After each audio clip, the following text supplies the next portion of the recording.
La distinción entre libertad negativa y libertad positiva quedó por primera vez claramente establecida a partir de la conferencia inaugural impartida por el filósofo e historiador de las ideas Isaiah Berlin en la Universidad de Oxford en el año 1958.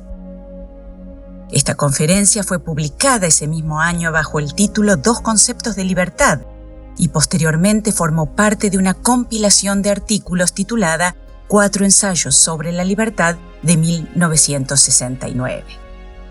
Isaiah Berlin fue un filósofo letonio nacionalizado británico y este escrito sobre los dos grandes significados de la libertad contribuyó a un renacimiento del interés en la teoría política, de manera que aún hoy continúa siendo uno de los textos más influyentes en este terreno.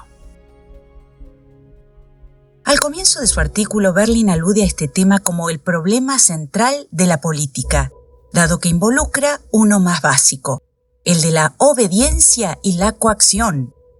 Se trata de preguntas tales como ¿por qué debo yo o cualquiera obedecer a otra persona? ¿Por qué no vivir como quiera? ¿Tengo que obedecer? Si no obedezco, ¿puedo ser coaccionado? ¿Por quién? ¿Hasta qué punto? ¿En nombre de qué? ¿Y con motivo de qué? Luego, Berlin presenta muy básicamente los dos conceptos. Afirma entonces que se propone examinar nada más que dos de los sentidos que tiene esta palabra libertad, sentidos que son sin embargo fundamentales, dado que tienen a sus espaldas una gran parte de la historia de la humanidad. El primero de estos sentidos, que llamará negativo, es el que está implicado en la respuesta a la pregunta sobre cuál es el ámbito en el que al sujeto, una persona o grupo de personas, se le deja o se le debe dejar hacer o ser lo que es capaz de hacer o ser sin que en ello interfieran otras personas. El segundo sentido, dice que llamará positivo, es el que está implicado en la respuesta que contesta a la pregunta de qué o quién es la causa de control o interferencia que puede determinar que alguien haga o sea una cosa u otra. Berlin abre entonces un primer apartado denominado la idea de libertad negativa y señala que es esta la postura en la que normalmente se dice que yo soy libre en la medida en que ningún hombre ni ningún grupo de hombres interfieren en mi actividad. En este sentido, la libertad política es simplemente el ámbito en el que una persona puede actuar sin ser obstaculizada o coaccionada por otros. Sin embargo, el término coacción no se aplica a toda forma de incapacidad.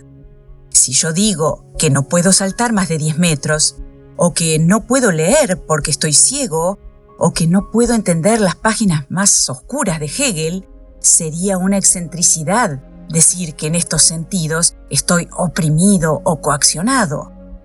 La coacción implica la intervención deliberada de otros seres humanos dentro del ámbito en el que yo podría actuar si ellos no intervinieran. Solo se carece de libertad política entonces si algunos seres humanos le impiden a uno perseguir sus propios fines. Esto es lo que querían decir los filósofos políticos clásicos, como Locke y Mill en Inglaterra, y Constant y Tocqueville en Francia, cuando usaban la palabra libertad. Sin embargo, ellos estaban dispuestos a reducir tal libertad en aras de otros valores, y por supuesto en aras de la libertad misma, ya que los seres humanos dependen en gran medida unos de los otros, y ninguna de sus actividades es tan completamente privada como para no obstaculizar nunca en ningún sentido la vida de los demás. Por eso suele afirmarse con frecuencia que la libertad del pez grande es la muerte del pez chico. Y no faltan, reconoce, quienes han añadido: la libertad de un profesor de Oxford es una cosa muy diferente de la libertad de un campesino egipcio.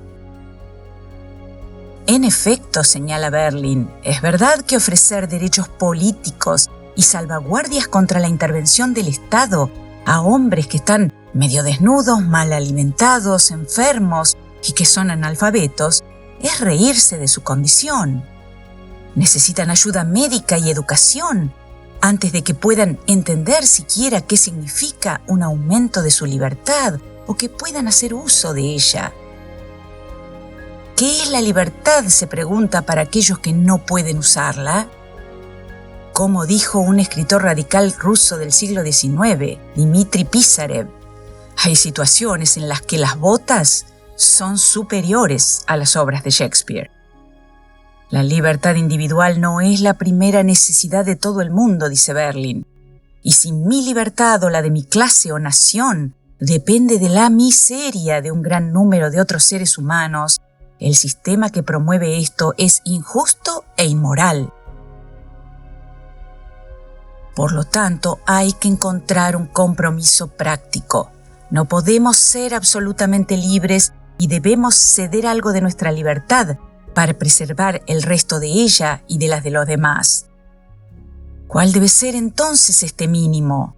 Básicamente es el estar libre de que no interfieran en mi actividad más allá de un límite que es cambiable, pero siempre reconocible.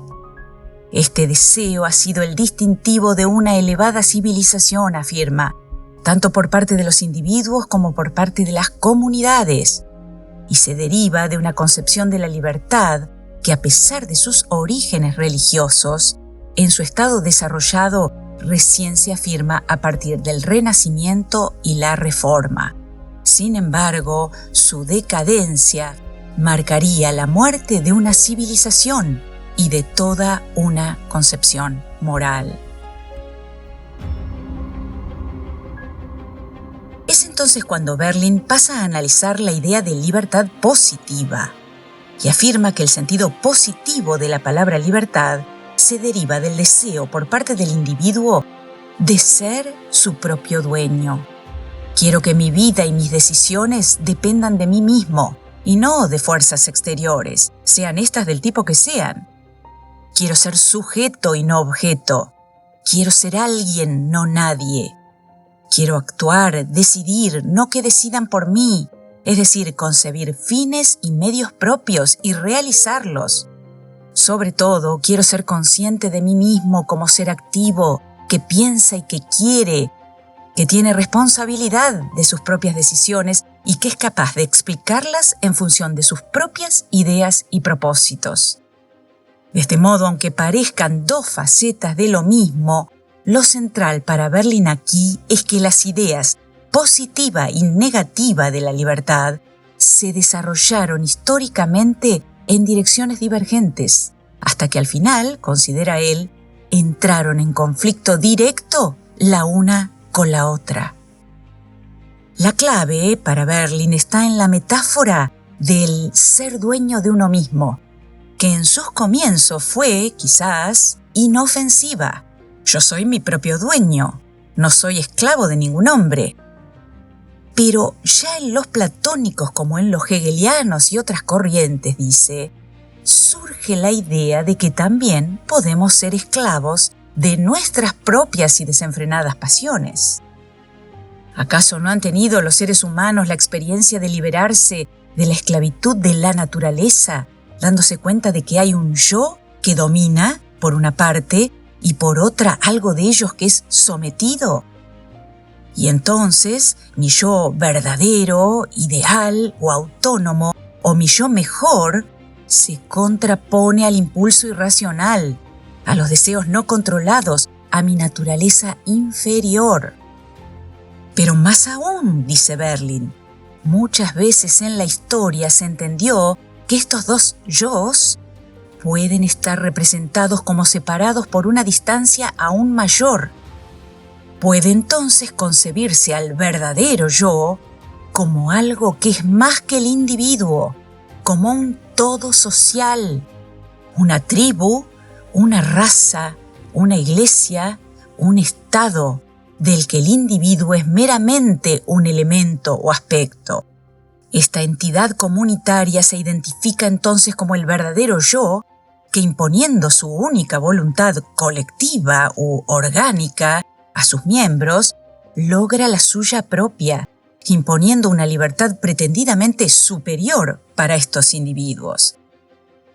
Frecuentemente, dice, se han señalado los peligros que lleva consigo usar metáforas orgánicas para justificar la coacción ejercida por algunos hombres sobre otros en nombre de algún fin mayor, que ellos mismos perseguirían, dice, si tuvieran la capacidad de concebirlo. Afirma Berlin entonces en un momento central de su postura, que es esta concepción de la libertad positiva, no el estar libre de algo, sino el ser libre para algo, para llevar una determinada forma prescripta de vida, la que los defensores de la idea de libertad negativa consideran como algo que muchas veces es solo el disfraz engañoso en pro de una brutal tiranía. De este modo, en el último apartado del artículo denominado Lo uno y lo múltiple, Berlin va hacia el final de su escrito señalando que una creencia más que ninguna otra es la responsable del holocausto, dice, de los individuos en los altares de los grandes ideales históricos. Es la de que en alguna parte hay una solución final. Esta vieja fe se basa, afirma, en la convicción de que todos los valores positivos en los que los hombres han creído, la justicia, el progreso, la felicidad de las futuras generaciones, la sagrada emancipación de una nación, raza o clase, o incluso la libertad de la sociedad a costa del sacrificio de los individuos, que tales valores, piensan, tienen que ser compatibles en último término e incluso tienen que implicarse unos a otros. Sin embargo, dice Berlin, el mundo con el que nos encontramos en la realidad es un mundo en el que tenemos que elegir entre fines igualmente últimos y pretensiones igualmente absolutas, la realización de algunas de las cuales tiene que implicar inevitablemente el sacrificio al menos parcial de otras. Y por esta razón la libertad no puede ser ilimitada. Dejando entonces sentada su propia postura, afirma que el pluralismo, con el grado de libertad negativa que lleva implícito, le parece a él un ideal más verdadero y más humano que los fines de aquellos que buscan en las grandes estructuras autoritarias y disciplinadas un ideal positivo, unívoco, monolítico, para organizar las clases sociales, los pueblos o toda la humanidad. En suma, para Berlin, en tanto la libertad negativa es la libertad de acción, gracias a la ausencia de obstáculos o limitaciones por parte de otros o del Estado, es decir, la defensa, en definitiva, de las libertades constitucionales típicas de las sociedades democráticas, como la libertad de movimiento, la libertad de religión, la libertad de expresión y la postura en contra de la intervención estatal paternalista o moralista, la libertad positiva es la libertad de la voluntad, de querer, de manera que se tome el control de la propia vida y se realicen los propósitos fundamentales. Pero en este sentido, a veces se la atribuye a colectividades o a individuos considerados principalmente como líderes de determinadas comunidades. Tal vez por eso, entre uno de los temas más debatidos en la filosofía política contemporánea se encuentra el siguiente: ¿es posible que el Estado promueva la libertad positiva de los ciudadanos en su nombre? Y de ser así, ¿es deseable? En este sentido, en la actualidad, autores como John Rawls, Amartya Sen o el filósofo canadiense Charles Taylor entienden que la libertad no puede ser sinónimo meramente de libertad negativa, es decir, entendida solo como falta de obstáculos, sino que de lo que se trata es de poder comprender esos obstáculos y discutir y trabajar para superarlos, dado que algunas personas, muchas, sufren estos a nivel de lo más básico de su situación existencial. Piensan así que tal compromiso puede ser integrado a la idea de libertad negativa sin ser necesariamente asociado, como lo hace Berlin, a visiones colectivistas opresoras de esa libertad. Por lo tanto, entienden que es esta una cuestión compleja que requiere de un permanente balance entre todas sus aristas e implicancias. Como dice el filósofo y jurista italiano Norberto Bobbio en su libro Igualdad y Libertad, no hubo un reino de la libertad total al principio, como lo habían planteado los teóricos del estado de naturaleza, el hombre nacido libre de Rousseau, ni habrá un reino de la libertad total al final, como preconizaron y predicaron los utopistas sociales. No existe ni una libertad perdida para siempre, ni una libertad ganada para siempre. La historia es un entramado dramático de libertad y opresión, de nuevas libertades a las que contestan nuevas opresiones, de viejas opresiones abatidas, de nuevas libertades reencontradas, de nuevas opresiones impuestas y de viejas libertades perdidas.